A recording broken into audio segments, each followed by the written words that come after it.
বর্তমান জনাব স্বরাষ্ট্রমন্ত্রী।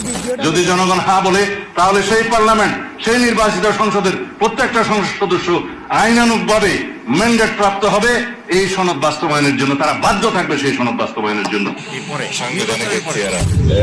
কি বললেন? সংবিধান সংস্কার পরিষদ, এটা যদি কনস্টিটিউশনে ধারণ করা হয়, সেই মর্মে অ্যামেন্ডমেন্ট হয় এবং সেই শপথ পরিচালনার জন্য সংবিধানের তৃতীয় তফসিলে ফরম হয়, কে শপথ পাঠ করাবেন সেটা নির্ধারিত হয়, এতগুলো হয়ের পরে তারপরে হলে হতে পারে। আমি আমার একটা ছেলে আছে আর 17 বছর বয়স, সেও দিকে হাসে। জিজ্ঞেস করি যে বাবা হাসোস কেন? কই যে আগে কি কইল, এই ভিডিওটা যেটা দেখাইলাম এটা ওই আমার দিছে। কই দেখেন এই লোকটা আগে কি বলে আর এখন কি বলে।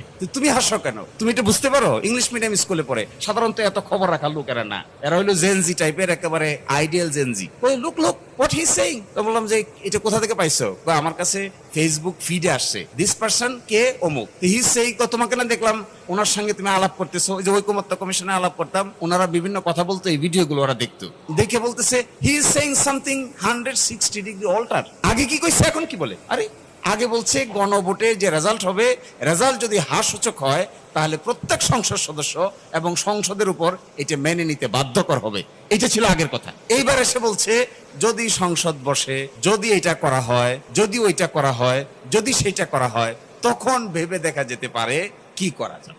এর মাধ্যমে সবচাইতে বড় অসুবিধা যেটা হয়েছে, এটা হলো জুলাই অভ্যুত্থানের যারা শক্তি ছিল তাদের মধ্যে অনাস্থার পরিবেশ তৈরি হচ্ছে। That is what is the main damage. এটাই হবে জাতির জন্য সবচাইতে বড় ক্ষতির কারণ। তাহলে কি দাঁড়াচ্ছে? আমি গতকালকে খুব চিন্তিত, এই জন্য চিন্তিত ছিলাম যে আসলে বাংলাদেশে কি কোনো আইনমন্ত্রী নাই? এই সমস্ত সাবজেক্ট ম্যাটার, ডিসকাশনের সাবজেক্ট ম্যাটার হলো ল মিনিস্টার। পার্লামেন্টারি অ্যাফেয়ার্স, আইন, বিচার এবং সংসদ বিষয়ক একটা মন্ত্রণালয় আছে, ওই মন্ত্রণালয়ের একজন মন্ত্রী আছে, ওই মন্ত্রণালয়ের সাবজেক্ট ম্যাটার এটা। কোন আইনের অধীনে, সংবিধানের কোন বিধানের অধীনে কি করে কোন বিষয়টা কিভাবে সেটেল করা হবে, this is precisely the subject matter of the law ministry. কিন্তু আপনারা ল মিনিস্টারের কোনো কথা শুনেন না কেন?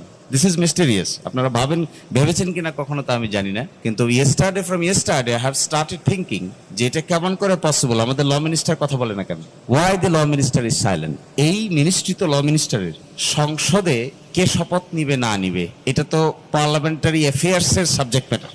অলসো এইটা সাবজেক্ট ম্যাটার হলো যে সংসদে শপথ নিয়েছেন কি নিয়েছেন না, নিবেন কি নিবেন না, একটা বিল উত্থাপন হবে কি হবে না, 133টা অর্ডিন্যান্স উপস্থাপন আগামীকালকে হবে কি হবে না, কোনটা সংশোধিত হবে, কোনটা পরিমার্জিত হবে। ল মিনিস্ট্রির একটা ড্রাফট উইং নামে একটা উইং আছে। ল মিনিস্ট্রির 3 ভাগ, তার মধ্যে একটা ভাগ হলো